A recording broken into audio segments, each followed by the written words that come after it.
Something was deeply wrong in Robertson County, Tennessee. A sense of unease permeated the very air. A shadow was falling over the land, an unnatural gloom that seemed to cling to the earth itself. It was a darkness that had nothing to do with the setting sun, a creeping dread that settled in the hearts of those who lived there.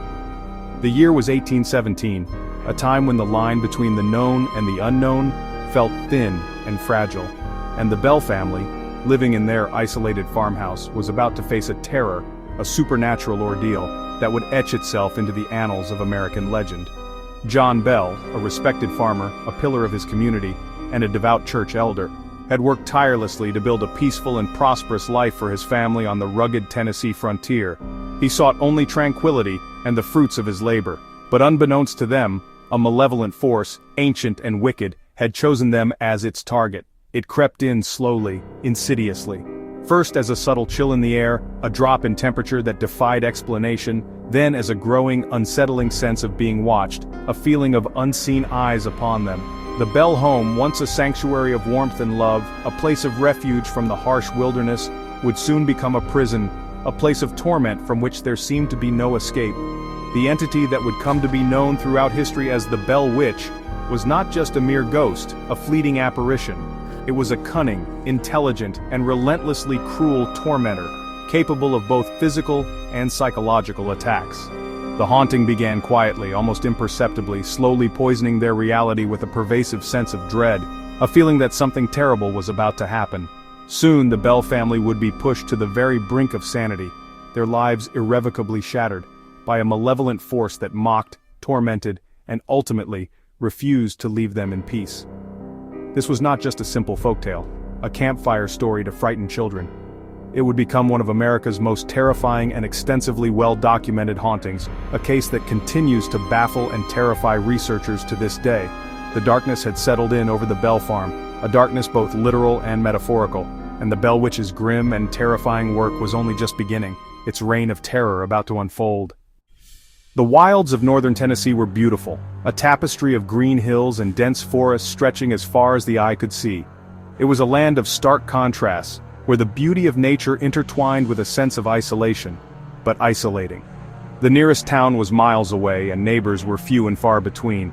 The Bell farm sat nestled among these dense woods and rolling hills, a testament to the family's hard work and resilience. It was a place of peace, or so it seemed at first glance. But it was also a place where the line between worlds felt thin, where the veil between the living and the spectral seemed to dissipate with the evening mist. John Bell and his sons worked the land tirelessly, their days filled with the rhythm of planting, tending, and harvesting. They were men of the earth, grounded in the tangible world. Little did they know, they were about to encounter something that defied all logic and reason, something that would shatter their understanding of the world and leave them forever scarred by the terror that would soon stalk their fields. It started with a strange creature, an anomaly in the natural order, something that looked like part dog, part rabbit, a grotesque hybrid that shouldn't exist. It was staring directly at John, its eyes glowing with an unnatural intelligence, a malevolent awareness that sent a chill down his spine. Then, as quickly as it appeared, it vanished into the darkness, leaving John shaken and bewildered. But the creature's disappearance was only the beginning. Soon, the family began to hear things, unexplained scratching at the walls as if something was trying to claw its way inside. The sound of wings beating against the cabin windows, a frantic and desperate fluttering that echoed through the night. And then there were the whispers on the wind, carried on the breeze that swept through the trees. The family, understandably frightened, searched for intruders, convinced that someone or something was lurking nearby.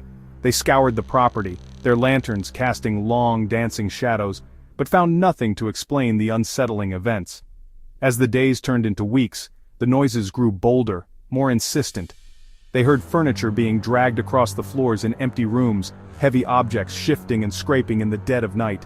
The sound of lips smacking, a wet and unsettling noise that seemed to come from nowhere and everywhere at once.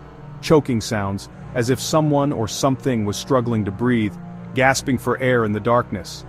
And then there were the voices, whispers too faint to understand, murmuring just at the edge of hearing, like secrets carried on the wind. It slowly dawned on the Bell family that the enemy they faced was not of this world, that it was invisible and intangible. It was already inside their home, inside their minds, preying on their fears and insecurities.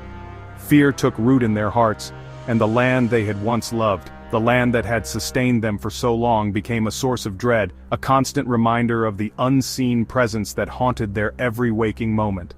The haunting was no longer just outside the cabin walls, it had permeated every corner of their lives, poisoning their relationships and eroding their sanity. The Bell Witch's presence was growing stronger with each passing day, feeding on their fear and despair, tightening its grip on their lives. The family's reality was unraveling, thread by thread, their once stable world dissolving into a nightmare of paranoia and terror. And the whispers on the Red River, those chilling and enigmatic murmurs, had only just begun their insidious work.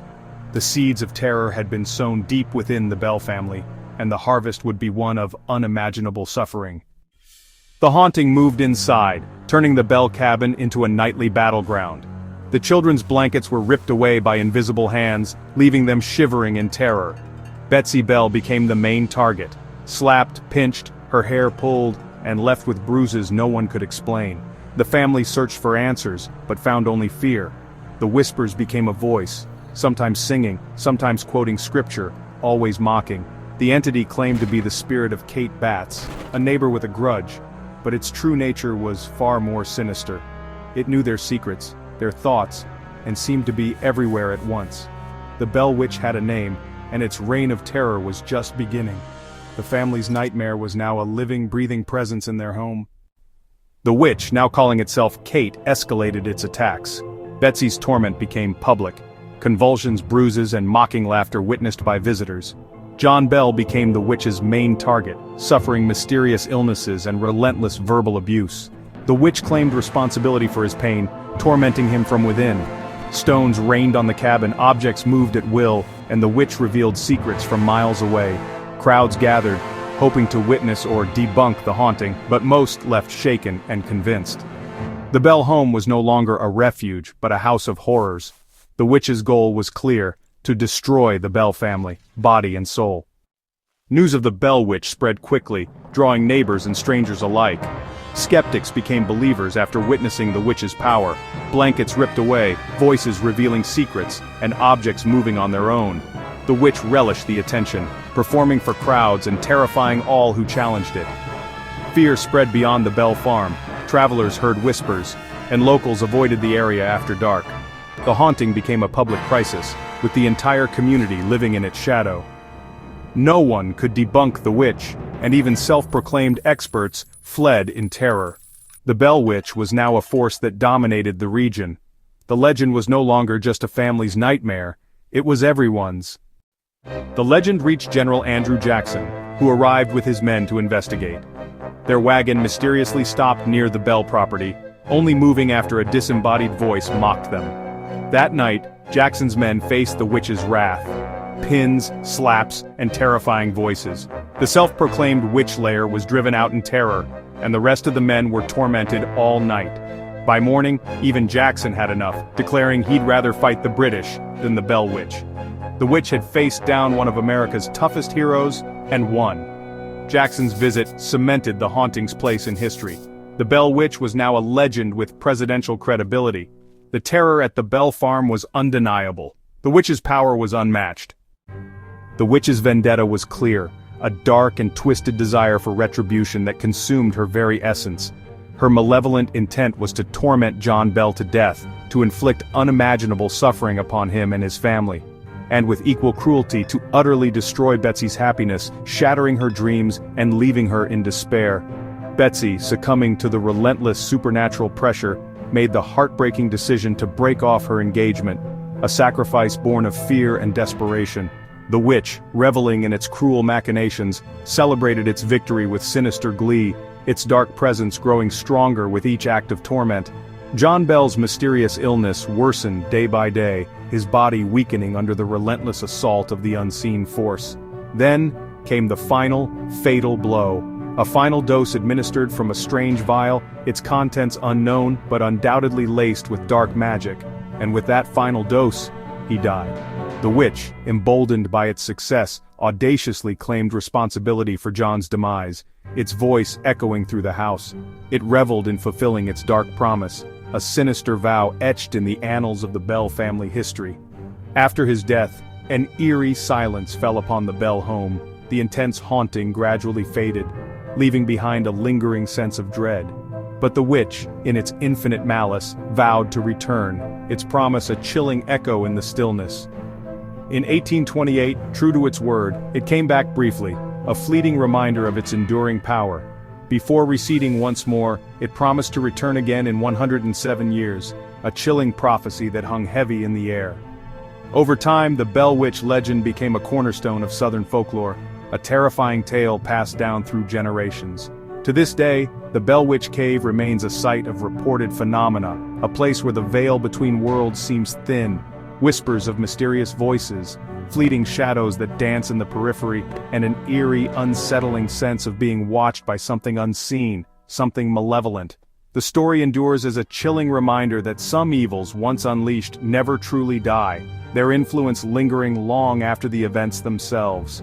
The whispers on the Red River, stained with the echoes of the past, have never truly faded away, a constant reminder of the enduring curse of the Bell Witch.